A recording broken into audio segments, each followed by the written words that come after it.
매수 우위 지수 눈에 띄는 부분이 어딘가요?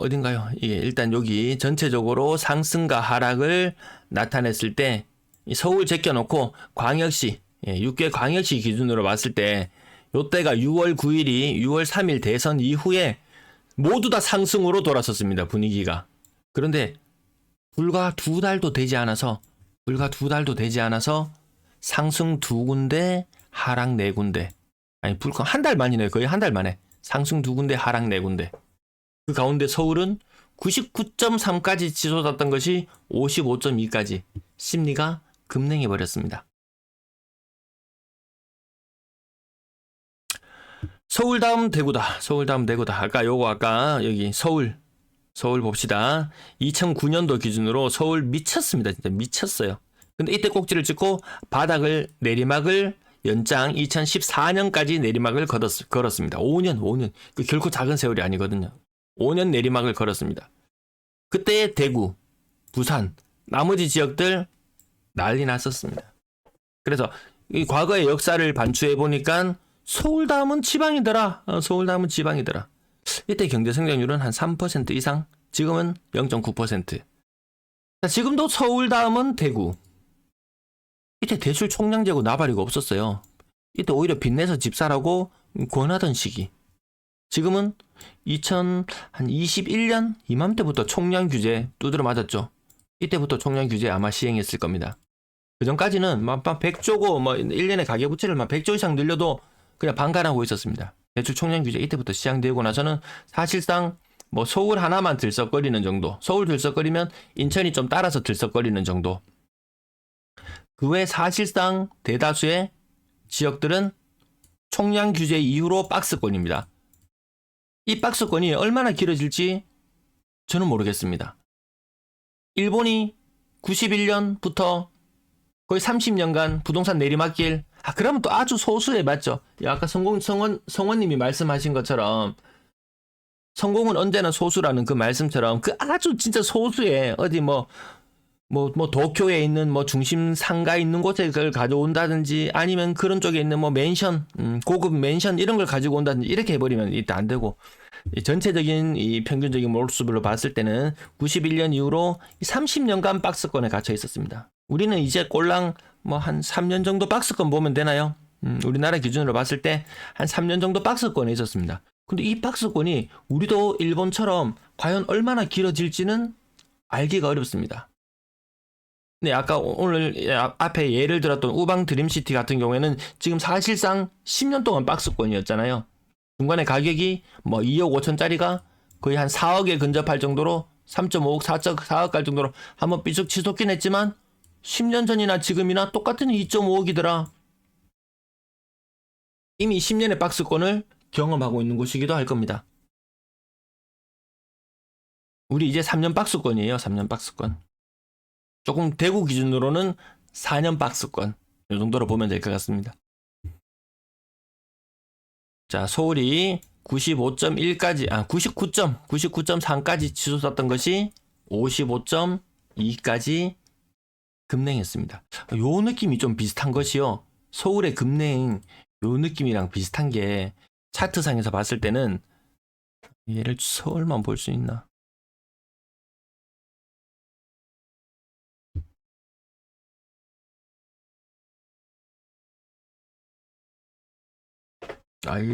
조금 연장해 놓으면은 연장했는 게 없구나.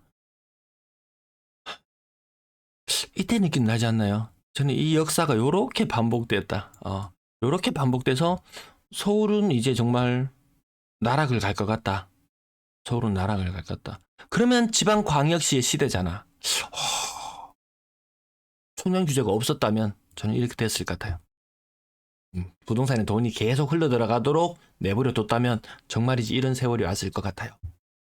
근데 좀 오기 힘들어 보입니다.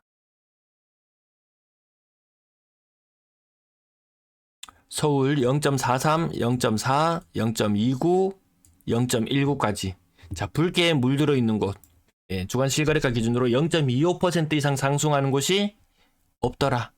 자, 그런 와중에 대구는 마이너스 0.07, 마이너스 0.06, 마이너스 0.08, 마이너스 0.08.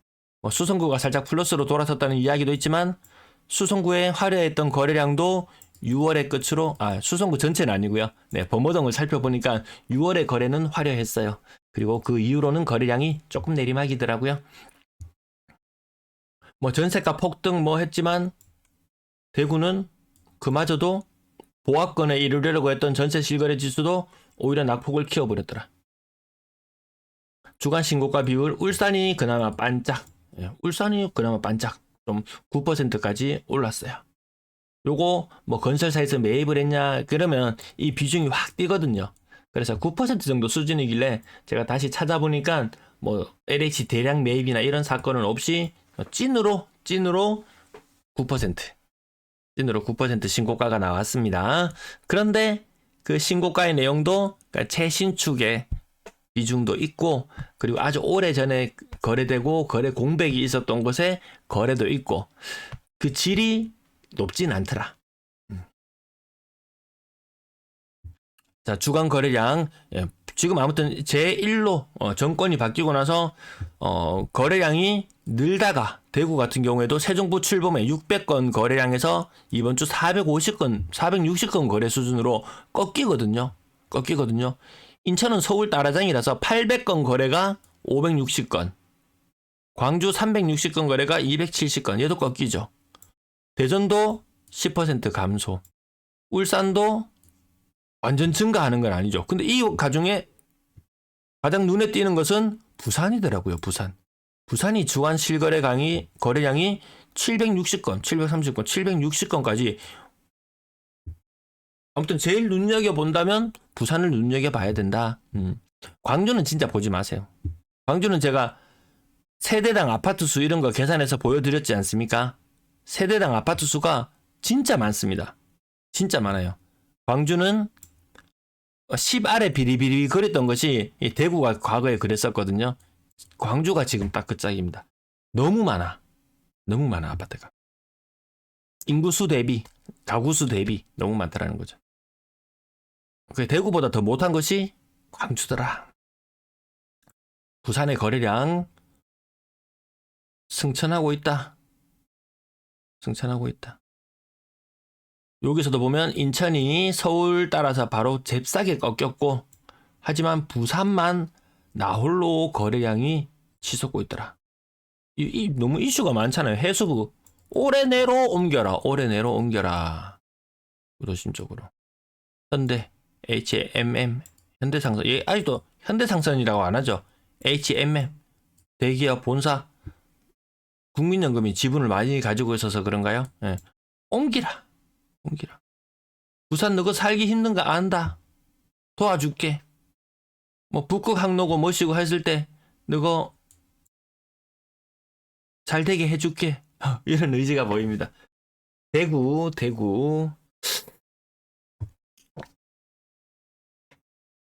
대해서 뭐라 하던가요?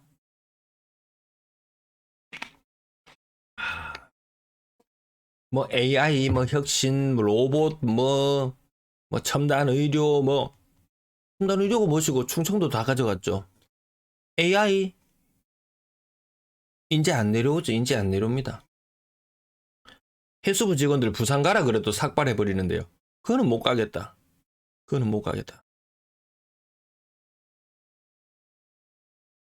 대구 가라 그러면 폭동 일으킬 것 같습니다. 대구 인식이 너무 안 좋아서요. 자, 매매 거래량 부산은 3,000건에 육박하는 정도. 대구 6월 거래량 2,500건까지도 봤었는데 2,200건. 그마저도 공공 매입 50건 빼고 나면 2,220건. 늘어나지도 않았더라. 인천 롯데는 바짝 좋았지만 인천의 7월은 좀 어둡다. 나머지도 뭐 크게 근래 들어서 여기 울산 거래량 양호한 상태를 보이고 있다. 총량 규제가 없었던 이 화려했던 시절 이제는 뒤로 하고 박스권이지만 인식하지 못하죠. 우물 안에 개구리가 아니고 끓는 냄비 속의 개구리 마냥 우리는 현재를 잘 모릅니다. 저도 현재를 잘 모릅니다. 나중에 시간이 지나고 나면 알게 되겠죠. 부산이 그렇게 거래가 많이 늘어도 인구 대비로 했을 때는 그렇게 많이 는 것 같진 않다. 물론 또 요 수치를 넘어서고 조금 더 거래가 많아지는 날이 찾아올지도 모르겠으나 그놈의 총량 규제. 자, 전세 거래량 6월 달부터는 임대차 3법의 세 번째 전월세 신고대 시행되었죠. 요게 이제 찐으로 거래량으로 보면 되지 않겠습니까? 아파트 우리 1일 실거래가를 통해서 추정하듯이. 그래서 과거 같았으면은 요때가 한 80% 정도 거래가 신고되고 뒤늦게 20%가 신고되어서 지금 대구의 거래량이 1200건 수준이라면, 전세 거래량이 1200건 수준이라면 시간이 지나고 나면 이거 전세 거래량 한 1500건 되겠는데 이렇게 예측을 했었거든요. 근데 지금은 전월세 신고제 때문에 요거 1212건 그러면 이제 남은 거래량은 한 5% 정도 남았겠구나. 남은 거래 일수가 한 열흘 정도 되니까요. 그러면 전세 거래량 1200건대. 너무 적잖아요, 이렇게 치면. 물론 뒤늦게 신고되는 부분들이 분명히 있을 거예요. 뭐 과태료 내고 뭐 신고하면 되죠, 뭐. 전세 거래량 대구가 사실상 울산은 좀 빼놓고 보면, 울산 빼놓고 보면 대구, 광주. 와, 너건 자존심 세워줄게. 이 보수의 심장 대구. 아, 너거 최고다. 진보의 심장 광주. 너거 최고다. 근데 2년만 내세우고 너거는 2년만 챙겨주면 되잖아. 너거는 알아서 먹고 살아라. 진짜 이거밖에 안 됩니다.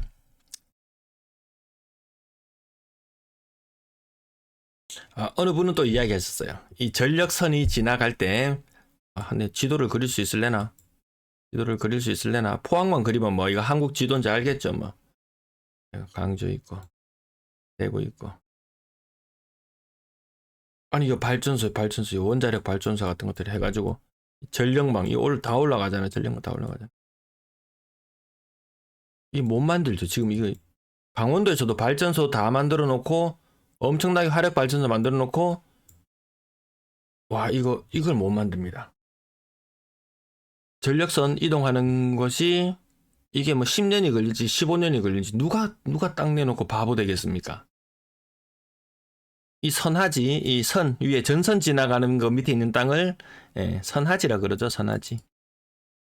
전선 아래에 있는 땅이라고 선하지. 딱 값어치가 다 떨어져 버리고 여기 뭐 근처에 있으면 사람들 아프다 그러고 형광등 길쭉한 거 꽂아두면 형광불이 막 들어오잖아요. 아무튼 이런 거 힘들 거니까 이제 어쩔 수 없이 지방에 뭐 공단 같은 거 산업단지 같은 것도 만들어주고 지방이 할 수밖에 없을 것이다. 그래서 지방이 뜰 것이다. 이렇게 이야기하는 분도 계시고요.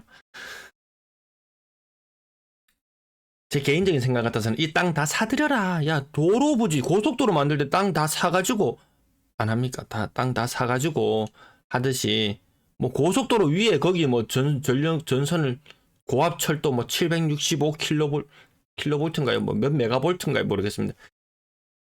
고속도로 위에서 깔아가면 안 되나요? 이 멀쩡한 이 산 다 파디비고 이래갖고 가고 이 반발도 심한데 고속도로 위로 싹 가면은 깔끔할 것 같은데. 그래서 어쨌든 이 전기요금 차등에 대한 문제라든지 이런 것들이 나오지만 이 2,500만의 수도권 거기에 밑에 아래에 붙어있는 요 충청권 한 3천만쯤 되나요? 이 양보 안 하겠죠. 그래서 지방이 조금 더 암울해 보인다. 뭐 전기요금을 좀 차등제해가지고 맞죠. 부산에는 300kW 쓰면 지금 300kW 쓰면 얼마 정도 전기요금 나오나요? 한 7만원 나오나요? 보통 가정이 300kW 쓰면은 7만원 나오나? 여기 너희는 원자력 발전소 가까이 있으니까 너희는 3만원만 내라. 대신에 수도권 여기 전기 땡겨간 너희는 한 10만원 내라. 뭐 이런 이야기도 있고. 또 딴 얘기를 자꾸 세니까 안 되겠습니다. 이제 마무리를 빨리 해야 되겠습니다. 채팅창에 말씀 남겨주실 분 있으시면은 남겨주시면은 살펴보고 곧 마무리할게요. 매물 정리까지 하면 끝납니다. 부산 거래량은 제법 늘어났지만 매물은 그닥 감소하지 않았습니다. 뭐 고점 대비 한 64,500개 대비 한 4%, 3, 4%? 네, 광역시는 매물 3, 4% 정도 고점 대비 감소해 있는 상태고요.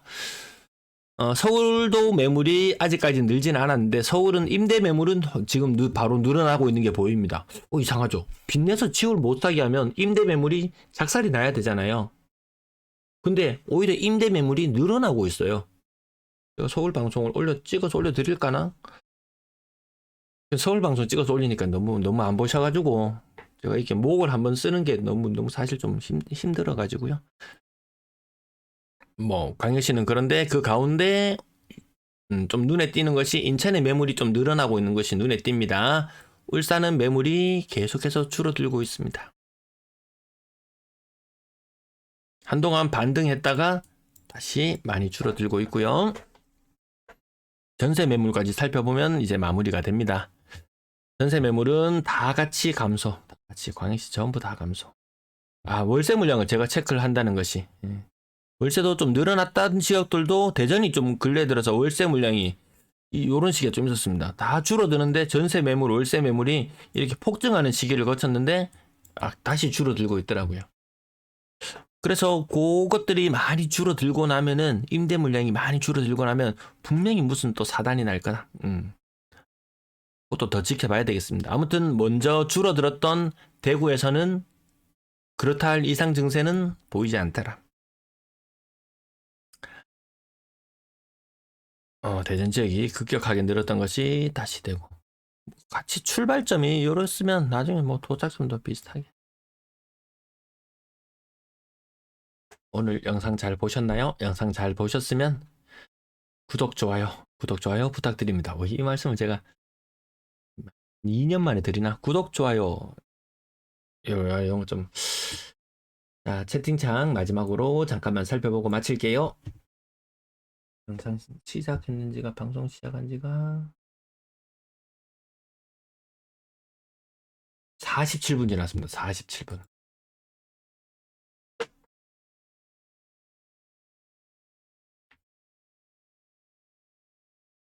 다들 휴대폰으로 보시니까 채팅창 치기가 쉽지 않죠.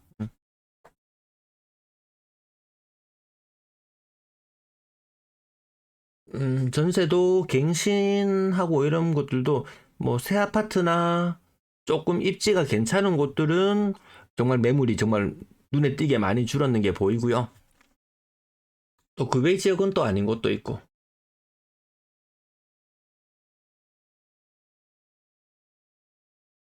아무튼 제가 전세 거래가 전반적으로 많이 줄어들었던 게 일단 갭 투자 영향이 있죠. 갭 투자. 워낙 그때 막 대출 내고 막 20년도 21년도 많이 사고 막 이랬던 시기에 원래는 수요가 하나인데 네 매매로 들어가서 살든지 전세를 하든지 둘 중에 하나만 하면 자기가 살 수 있잖아요. 근데 막 매매도 하고 전세도 하고 막 이랬던 물건들이 워낙 많다 보니까 매물도 많이, 전세도 매물도 많이 없는 상태지만 임차인도 많이 없는 그런 상태가 되어버렸습니다. 그래서 뭔가 좀 대구가 다 붕 뜨는 이런 상태가 되어버린 것 같습니다. 네, 오바형님 감사합니다. 오늘 이 처음부터 오셔가지고 이거 거의 뭐 1시간 거의 50분 방송 풀 강의를 들어주셨네요. 감사합니다. 네, 사소한 인생도 진짜 감사합니다. 김상대님 감사합니다. 주가는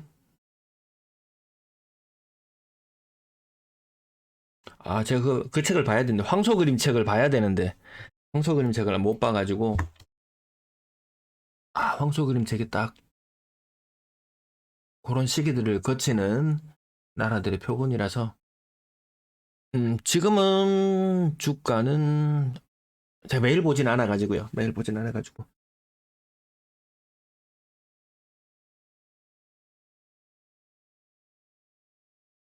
아무튼 뭐 지수 상품이나 이런 것에서는 뭐 크게 뭐 미치는 장사는 아닐 것 같다. 근래 들어서 삼성전자를 제외하고 나머지들이 삼전을 제외하고 나머지들이 지수를 굉장히 많이 끌어올렸습니다. 좀 조정받을 때의 특징을 보면은 다른 종목들 많이 올랐던 종목들이 좀 떨어지면서 지수가 많이 조정받겠거나 싶으면은 이 삼전이 갑자기 이 지수를 떠받칩니다. 삼전이 지수를 떠받쳐요. 삼전이 지수를 떠받칩니다. 그래서 나머지 또 가격 조정이 살짝 이뤄졌다가 또 나머지들이 또 다시 재차 돌아가면서 순환매로 이렇게 또 여러 다른 것들이 이렇게 올라가는 시기가 있으면 또 삼전이 약간 움츠러들어 있다가 다시 오르고 그러다가 마지막에 또 뭐 삼전이 또 이렇게 움직이는.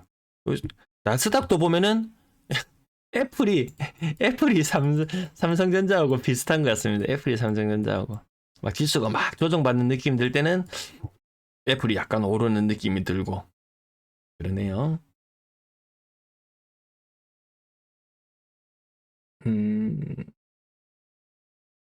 3,300 터치하면 일부 매도. 펀드면은 뭐 계속 들고 가셔도 되지 않나요?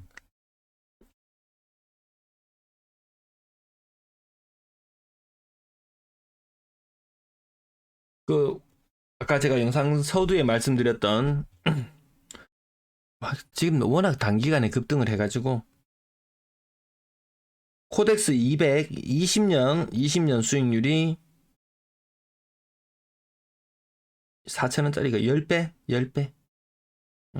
뭐 코덱스 200 같은 경우에는 이 좀 떨거지 기업들은 알아서 떨어져 나가고 또 잘 나가는 기업들이 편입되고 이런 과정을 거치다 보니까 아무튼 뭐 수익률에 눈 돌아서 잡주는 하면 안 된다. 진짜 이런 큰 장이 섰을 때는 잡주는 하면 안 된다. 그리고 아파트도 이렇게 큰 장이 섰을 때 하면 되는데 지금은 아닌 시장인데 맞다고 이렇게 이야기를 계속하고 근데 지금 워낙 큰 돈이 여기에 다 묶여 있으니까 뭐 어떻게 할 수가 없어요. 뭐 그렇게 이야기할 수밖에 없는 심정이 이해가 되기도 하고. 근데 어제 제 영상 그거 안 보셨나요? 영상 서울 거래량 10분의 1 토막 났는 거 이광수 그 사람이 매불쇼에 나와서 매불쇼 제가 제일 좋아하는 매불쇼 정치가 이야기가 너무 많았어요. 이거 좀 매불쇼에 나와서 서울 아파트 거래량이 10분의 1 토막 났다는 이야기를 했습니다. 지금 이제 7월달 거래 이제 20일까지 진행됐으면은 그 서울 거래량 기준으로 한 20%밖에 신고 안 된 걸 거거든요. 서울 거래량 10분의 1 토막이 아니고 10분의 5, 한 2분의 1 토막 정도 남죠. 나중에 거래량들이 다 추가되면. 근데 이 자료를 가지고 와가지고, 이거 봐라, 서울 이제 끝장났다라고 이야기하는 거, 요것도 잘못된 것이고. 하여튼 저는 제가 잘 몰라서 뭐 잘못 이야기할 수는 있지만, 그 자료를 이렇게 곡해해서 뭐 그런 내용은 없습니다. 맞다. 원화가 작살나는데 집값은 그대로.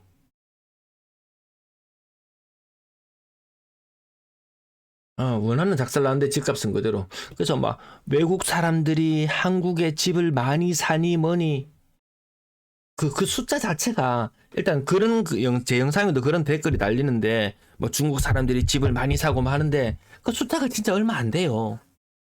그렇게 많지 않습니다. 제가 자료도 뉴스 다 나온 거 다 캡처해놨는데 그 건수도 사실 그렇게 많지 않고 뭐 검은머리 외국인도 있을 것이고 물론 진짜 뭐 중국의 이 거부, 이 부자가 현찰 보따리 싸들고 와가지고 사는 경우도 있겠지만 한국 집값이 서울 올랐다고 하지만 이게 최고 비싼 동네 엄청나게 많이 올랐다고는 하지만 또 수년 전에 비해서 환율 기준으로 원화가 작살나는 상태다 보니까 환율 기준으로 하면 뭐 그때나 지금이나 집값 똑같은데 뭐 이렇게 느낄 수 있거든요.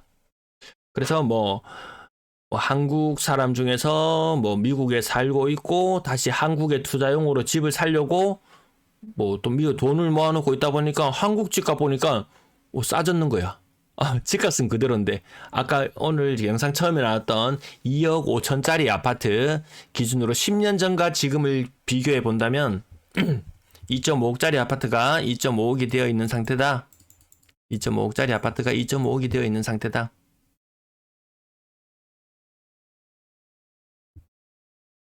환율 기준으로는 이때 1달러에 1,100원.